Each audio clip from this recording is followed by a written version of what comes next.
All right, some chemical reactions of organic compounds. Now, we're going to take a look at how organic compounds react, and not all of the organic compounds are going to react in the same way. We're just going to go with some basic reactions and how different homologous series react in different ways. Okay, now all the organic compounds, and we're going to begin with combustion. So, all the organic compounds that we're going to meet in IGCSE undergo combustion reaction. Combustion is another way of saying burning, and it all actually involves a reaction with oxygen. A simple way of saying it, a reaction with oxygen, if it includes the flame, we call it burning. If it doesn't include the flame, we don't call it burning. That's the basic difference. Burning includes the flame. Well, that's not exactly the thing you need to memorize at this point. I was just stating the difference so that you might know. Moving on, combustion of hydrocarbons is an important thing that we're going to go with in this portion. What we're going to do is that we take care of few things at the same time. So to begin with, first of all, the types of combustion.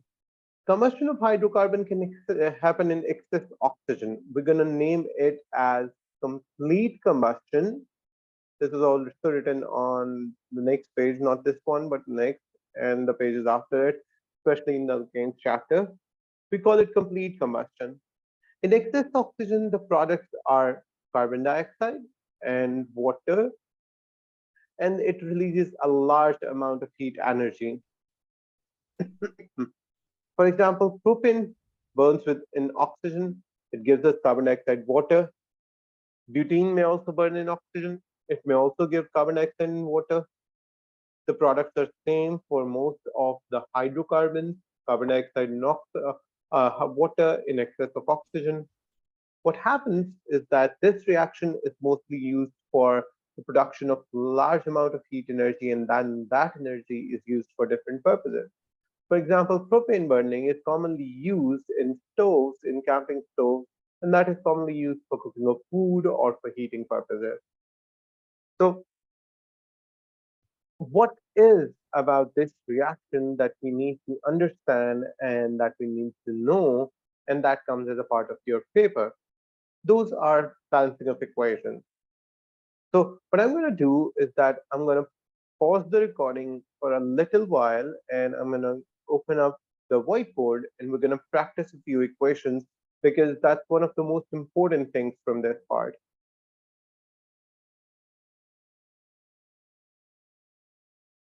All right. So, for example, they were talking about propane. Propane is C3H8. We already know that. Now, C3H8, when reacts with excess of oxygen, what we do know for sure is that it produces carbon dioxide and it gives us water. These equations usually come as completion of equation and balancing. Now, how are you supposed to balance this equation? There is a simple rule to balance this equation. Balance carbon at first, hydrogen after, and oxygen at the end. So to begin with, it's pretty easy. There are 3 carbon atoms over here, so write as 3 over here. There are 8 hydrogen atoms over here, since water has 2, so 8 divided by 2 is equal to 4, write 4 over here. Or we simply say, whatever the number of hydrogen atoms you have here, write the half of that number over here. Make sense? And the third step is to simply count the oxygen on your right hand side. 3 into 2 is 6, plus 4 is equal to 10. So 5 into 2, 10. There you go. You have balanced the equation. Let's say you were supposed to balance the equation for butene, the formula for which is C4H8, which reacts with excess of oxygen. Again, it produces carbon dioxide and it produces water. You're going to handle it in the same way. Simple rule. Carbon first, hydrogen second, oxygen last to be balanced. So there are 4 carbon atoms in here, so simply write 4 over here. And there are 8 hydrogen atoms over here, so the half of 8 is 4. We're going to write 4 over here. Now we have 4 into 2, 8 oxygen plus 4 oxygen and water. So a total of 12 oxygen on the right hand side. So 6 into 2, 12. There you go. Equation balanced quickly and correctly. Make sense?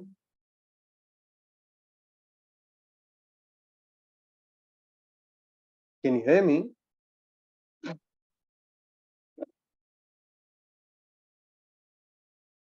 You there?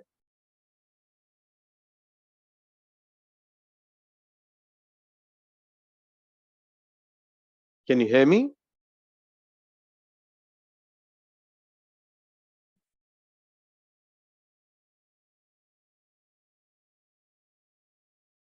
On.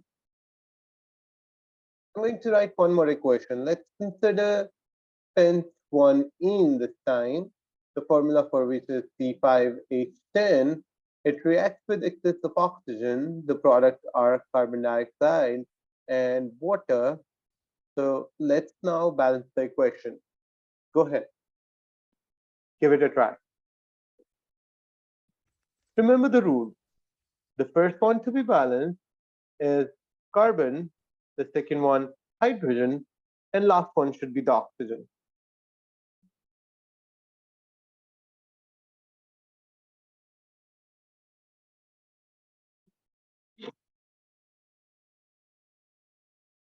Good.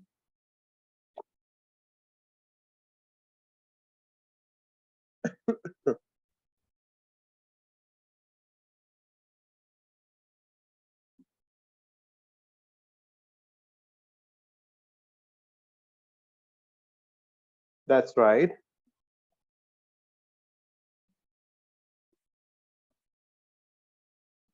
Now in the end, we're left with oxygen.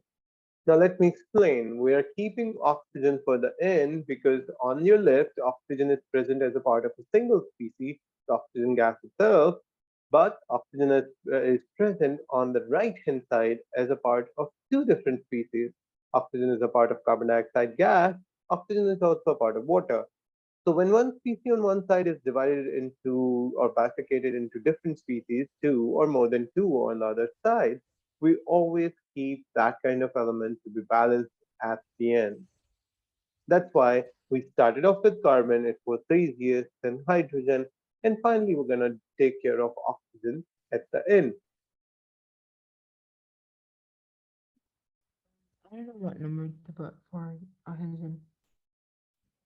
Okay, so let's take a look at on right hand side. So you have 5 into 2, 10 oxygen atoms in carbon dioxide, and 5 Mhm. into this oxygen alone. So that's the total of 10 plus 5, 15. So you have 15 oxygen atoms on your right hand side. Yeah, but So what then kind of number it, can we come up with in order to balance it with the left? it can't be a decimal, right? Or Yeah, you can always use the half, which means the decimal with 0.5, decimal, it would be 7.5 then. 7.5. Perfect. Remember, it's entirely up to you whether you'd like to write the equation like this or you'd like to write the equation in a different way. And you may write it like this. You may write a 2 over here, you may write a 15 over here, and then 10 over here, and then 10 over here. So it's up to you whether you'd like to balance it in decimals or whether you'd like to balance it in whole numbers. It's entirely up to you. Both ways, it's correct. In both ways, you'll get complete marks. Okay, so moving on.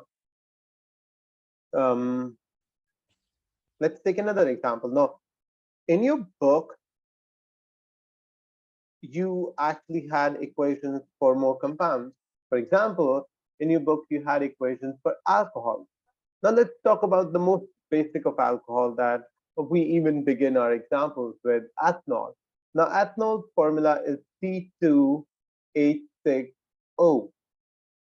Now, when we react it with excess of oxygen, it gives us the same product, carbon dioxide and water. Now, the rules are pretty much the same, carbon first, hydrogen second, and oxygen at the end. But what changes over here is this specific oxygen atom. Let's begin with carbon first. We have 2 carbon over here, so I'm going to write a 2 over here. We have 6 hydrogen over here, so I'm going to write the half of it over here as 3. And since we have 2 into 4, 2 into 2, 4 oxygen atoms over here, and plus 3, 4 plus 3 is equal to 7 over here. Now remember, you have 1 oxygen written over here. Let's not touch it. So if I subtract 1 from 7, I'm left with 6 oxygen atoms. In order to balance 6, I'd write a 3 over here. So this 3 into 2, 6 plus this 1 balances the 7 oxygen atoms on your right hand side, which balances the entire equation perfectly. So I'm going to give you another equation like the similar one we just did for alcohols and try that equation out. Okay, so let's assume that we are working with butane 1-ol, the formula for which is C4H10O. Let's assume it reacts with excess of oxygen, only produces carbon dioxide and water. So how are you going to balance this equation? Don't forget there is an extra oxygen with the alcohol.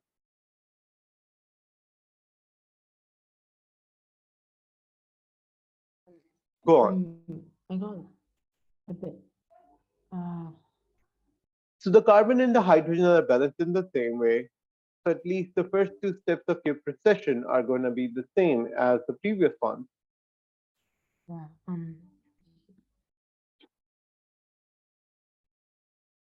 So it's 4 with carbon dioxide. That's perfect. And it's 5 with water. That's right. So what now? We have a total of 4 into 2, 8 plus 5, 13 oxygen atoms on your right. So one of those oxygen atoms is already present as a part of the alcohol. So 13 minus 1 is equal to 12. Now you're supposed to balance 12 oxygen atoms with this O2. So what are you going to multiply O2 with in order to get 12 oxygen atoms in total? 2.5. Go ahead. No. 6. Perfect. Writing 6 will give you, actually, you're supposed to balance 12 oxygen atoms, not 13. 6.5 into 2 is going to give you 13. That's the most common mistake I've seen students make. Remember, there is 1 oxygen atom right here along with the alcohol. So you can't write this 0.5. You only need to go with 6. So 6 into 2, 12 oxygen plus 1, 13, and 4 into 2, 8 plus 5, 13. Now this balances oxygen at both ends, left and right. Make sense? Yeah. Great. Now, this is one of the most common things that I've seen students make mistake with. Usually in the equation for alcohol, since there is an oxygen atom with the alcohol group as well, they sometimes tend to miss it and they put the wrong numbers with the oxygen molecule, oxygen as a gas molecule. So what happens is that the balancing then turns incorrect, which cut them out. I hope this is good enough of a practice, right? I don't think we need to do any more. I think we should get back to the book. Let me just, I'm going to save it as combustion equation so that I can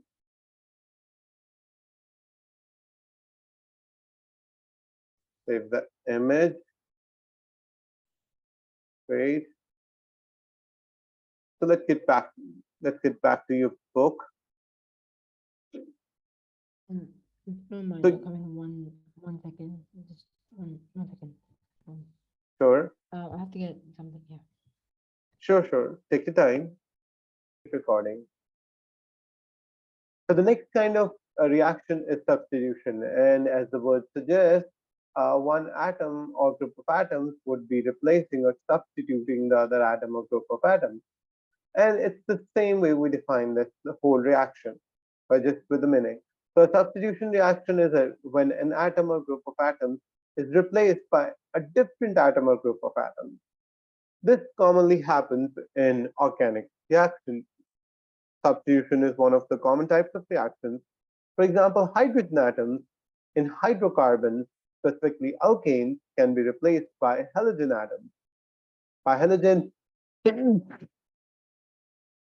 sorry, by halogen, I mean you can replace them with fluorine or bromine or fluorine. Other halogens are possible too.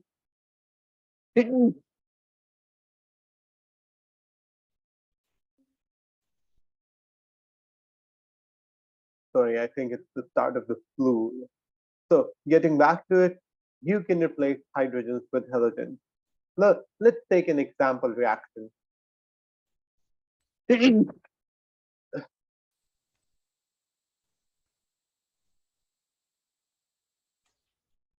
I think the flu is getting worse.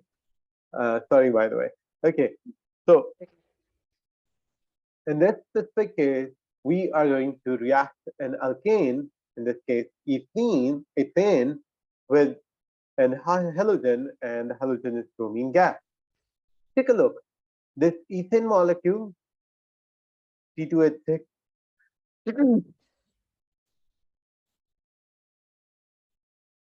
ethane molecule is reacting with the bromine molecule, and you'd notice that bromine is capable of take the place of this hydrogen atom.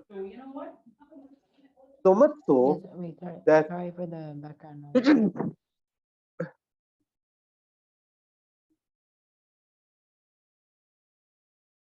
so I was in between the explanation that the halogens are capable of substituting hydrogen atoms.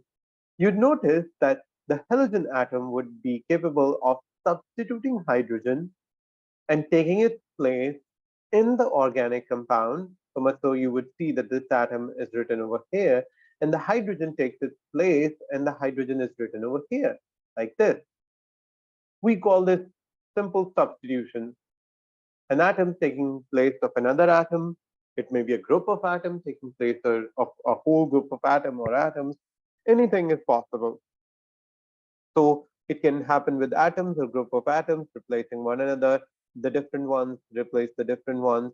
Most commonly, you're going to see it in the chapter of alkanes, where alkanes are being replaced with halogens. I think these reactions are pretty easy. It's just the substitution of two atoms. So we're going to move on. Let's clear it up, move on. The next type we have is addition. Addition, as the name suggests, is going to be an addition of two different molecules, and we're not going to take anything out of it. We're not going to take anything away. So that's how we define the addition reaction. Now, instead of alkanes, addition is something that you're going to observe in alkenes. Alkenes are going to undergo addition reactions, and specifically with halogens, for example, the same bromine molecule can be added to alkene. Now, remember the difference. The bromine was actually substituting with alkane, but the same bromine molecule is going to go ahead and add to alkene. How is that going to happen? Now, the one good part about alkene, which is actually their identification point, is that alkenes have a carbon-carbon double bond. Now, the bromine molecule is capable of breaking that double bond and getting added to both of the carbon atoms. So what are you going to do? Now, I'm going to zoom in a little bit. I want to show you a specific part, and that's way too much. Okay, I'm going to clear everything up.